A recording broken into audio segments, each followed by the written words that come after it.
दोस्तों नमस्कार, स्वागत है आपका यूट्यूब चैनल एबी टेक में। सबसे पहले यहाँ पर देखिए अपडेट है, असिस्टेंट प्रोफेसर व प्रधानाचार्य भर्ती में आयु सीमा लागू करने की मांग। प्रतियोगी छात्र प्रतिनिधिमंडल ने अशासकीय सहायता प्राप्त शिक्षण संस्थानों में असिस्टेंट प्रोफेसर व प्रधानाचार्य भर्ती में अधिकतम आयु सीमा लागू करने की मांग की है। इस संबंध में शिक्षा सेवा चयन आयोग व प्रदेश सरकार को ज्ञापन भेजा गया। शीतला प्रसाद ओझा ने कहा कि शिक्षा सेवा चयन आयोग को लोक सेवा आयोग की तरह आयु सीमा के समान नियम लागू करने चाहिए। लोक सेवा आयोग राजकीय महाविद्यालयों में प्रवक्ता व प्रधानाचार्य पदों पर 40 वर्ष अधिकतम आयु सीमा रखता है। तो मांग ये है कि जैसे लोक सेवा आयोग की भर्तियों में अधिकतम आयु सीमा 40 वर्ष रहती है, उसी तरह शिक्षा आयोग की भर्तियों में भी 40 वर्ष ही एज लिमिट रहे, ताकि ऊपरी एज वाले जो कैंडिडेट है वो आवेदन ना करने पाएँ। हालांकि अभी तक ऐसा कोई नियम लागू नहीं है। शिक्षा सेवा चयन आयोग की भर्ती में कोई भी आयु सीमा की लिमिट नहीं है। चाहे वो 50 साल का व्यक्ति हो, 55 साल का व्यक्ति हो, आवेदन करने के लिए पात्र होता है। लेकिन अब यहाँ पर ये मांग की गई है कि ये एज लिमिट लागू की जाए। इस मांग को आप किस तरीके से देखते हैं?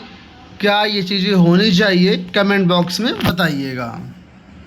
दूसरी देखिए यहाँ पर अपडेट है कि असिस्टेंट प्रोफेसर की रिक्तियों में कुछ विषयों पर प्रश्न निदेशालय से मांगी स्पष्टता। अशासकीय सहायता प्राप्त महाविद्यालयों में असिस्टेंट प्रोफेसर के लिए जो निदेशालय की तरफ से रिक्तियाँ भेजी गई हैं, अधियाचन भेजे गए हैं, उनमें से कुछ विषयों में अभी प्रश्न उठाए गए हैं। हो सकता है कुछ विषयों में कन्फ्यूजन हो, डाउट हो, तो उसको क्लियरेंस के लिए निदेशालय से स्पष्टता मांगी गई है। तो जाहिर सी बात है, निदेशालय इस पर अपनी स्थिति स्पष्ट करेगा, उसके बाद ही निदेशालय भर्ती का विज्ञापन जारी करेगा। फिलहाल शिक्षा सेवा चयन आयोग की तरफ से सभी विषयों पर वेरिफिकेशन चल रहा है। आपको बता दें, असिस्टेंट प्रोफेसर के 44 विषयों में से शिक्षा सेवा चयन आयोग के 43 विषयों के लिए पाठ्यक्रम जारी हुआ है। निदेशालय ने कुछ मामलों में अभी कुछ कसर छोड़ दी होगी, तो उन चीज़ों पर स्पष्टता मांगी गई है।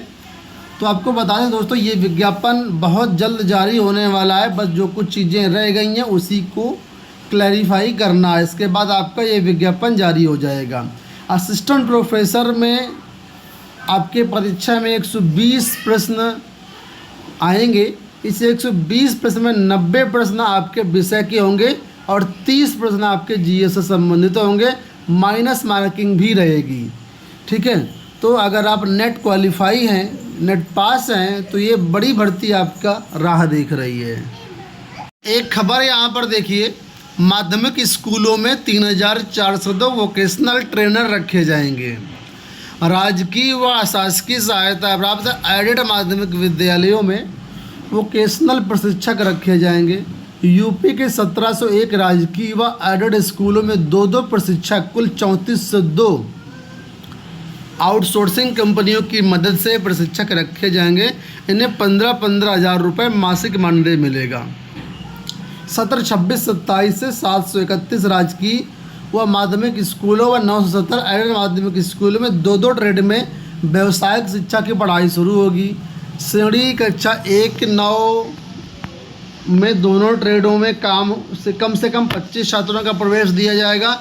इनको पढ़ाने के लिए विभिन्न ट्रेड के 2 प्रशिक्षक रखे जाएंगे। ये रोज़ाना 1 घंटा छात्रों को प्रशिक्षण देंगे। सप्ताह में 6 घंटे वोकेशनल कोर्स की पढ़ाई अनिवार्य होगी।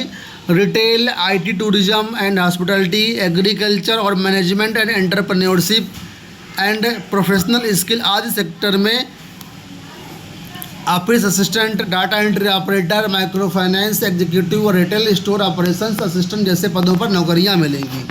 तो देखिए, माध्यमिक विद्यालयों में वोकेशनल जो टीचिंग है वो शुरू होगी, इसलिए यहाँ पर आपको 3402 प्रशिक्षकों की भर्ती होगी। अलग अलग क्षेत्र से संबंधित ये लोग होंगे जो कि विद्यार्थियों को प्रशिक्षित करेंगे।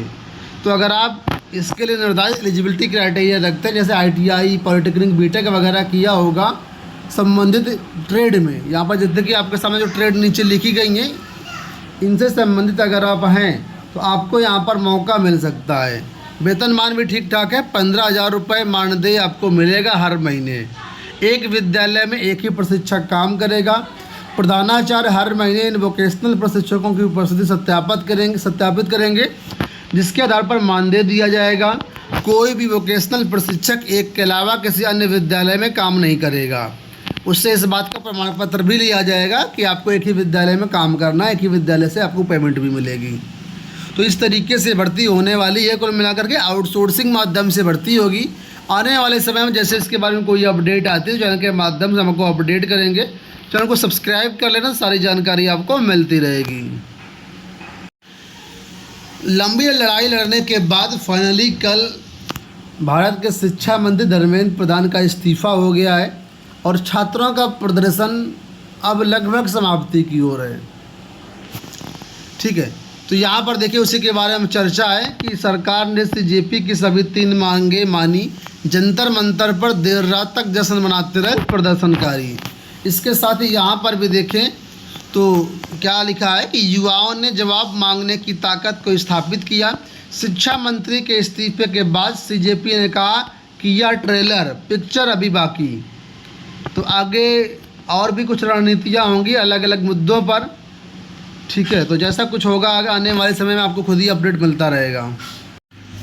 ये जो इस्तीफा का मुद्दा था, ये जो आंदोलन था, ये भारत ही नहीं अंतर्राष्ट्रीय मीडिया पर भी ट्रेंड कर रहा था। फिलहाल यहाँ पर देखिए अखबारों में छपा हुआ है कि किस अखबार ने क्या छापा है। अलग अलग देशों में लिखा है दुनिया भर में इस्तीफा बना सुर्खियाँ। BBC से डॉन तक ने कहा जन दबाव के आगे झुकी सरकार। कई मीडिया संस्थानों ने इसे सरकार के लिए बड़ा राजनीतिक घटनाक्रम बताया। BBC ने कहा है कि सरकार छात्रों के गुस्से का सही अंदाज़ा नहीं लगा पाई। द गार्जियन ने कहा है, जो कि ब्रिटेन का अखबार है, मोदी के सबसे करीबी मंत्रियों में से एक का इस्तीफा। लिखा है गार्जियन ने लिखा है कि भाजपा के 12 वर्षों के शासन में पहली बार सार्वजनिक दबाव के कारण PM नरेंद्र मोदी के करीबी मंत्रियों में शामिल धर्मेंद्र प्रधान को इस्तीफा देना पड़ा। इसके बाद यहाँ पर देखिए न्यूयॉर्क टाइम्स, ठीक है, ये अखबार ने कहा है कि आतंकियों प्रदर्शनकारियों को आतंकियों की B टीम का अब इस्तीफा। आप लोग जानते होंगे कि जो आंदोलन कर रहे थे छात्र, उनको कुछ लोगों ने, यहाँ तक कि गवर्नमेंट के जो मंत्री हैं उन्होंने भी कहा कि सब आतंकी हैं। इसके बाद CNN ने खबर किया है कि एक मीम से शुरू हुआ आंदोलन ने शिक्षा मंत्री की कुर्सी छीनी।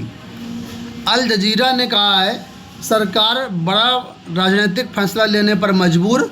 भारत में हाल के वर्षों के सबसे बड़े आंदोलनों की बड़ी जीत। डॉन, जो कि पाकिस्तान का अखबार है, इसने कहा है कि शिक्षा मंत्री का इस्तीफा छात्रों की बड़ी जीत है। पेपर लीक मामलों में जवाबदेही की मांग को लेकर के शुरू हुआ आंदोलन बड़े जन आंदोलनों में बदल गया। आपको बता दें यहाँ पर देखिए अपडेट दिया गया कि शिक्षा मंत्रियों का विवादों से रहा है गहरा नाता। यहाँ पर कुछ प्रमुख घटनाक्रम लिखे हुए 1965 से लेकर के 2020 तक के घटनाक्रम लिखे, जहाँ पर अलग अलग जो शिक्षा मंत्री रहे उनके सामने किस तरीके के विवाद हुए, किस तरह की चुनौतियाँ हुई, उसको यहाँ पर लिखा गया है। तो यहाँ पर देख सकते हैं आप लोग विभिन्न शिक्षा मंत्रियों के अलग अलग समय के घटनाक्रम। आपको बता दें धर्मेंद्र प्रधान के इस्तीफे के बाद अब भारत के नए शिक्षा मंत्री प्रहलाद जोशी को अतिरिक्त प्रभार के रूप में नियुक्त किया गया है। यहाँ पर देखिए बताया गया है कि इससे पहले इन्होंने अलग अलग 12 सालों में अलग अलग मंत्रियों ने इस महकमों को संभाला है। फिलहाल यहाँ पर प्रहलाद जोशी को नया जो है कार्यभार दिया गया है अतिरिक्त प्रभार के रूप में। अब इनके सामने बड़ी चुनौतियाँ हैं, किस तरीके से ये अब आगे शिक्षा मंत्री की कमान को संभालेंगे, किस तरीके से शिक्षा व्यवस्था को हैंडल करेंगे। दोस्तों ये हो गई आज की सारी सूचनाएं। इस वीडियो में इतना ही। धन्यवाद, नमस्कार।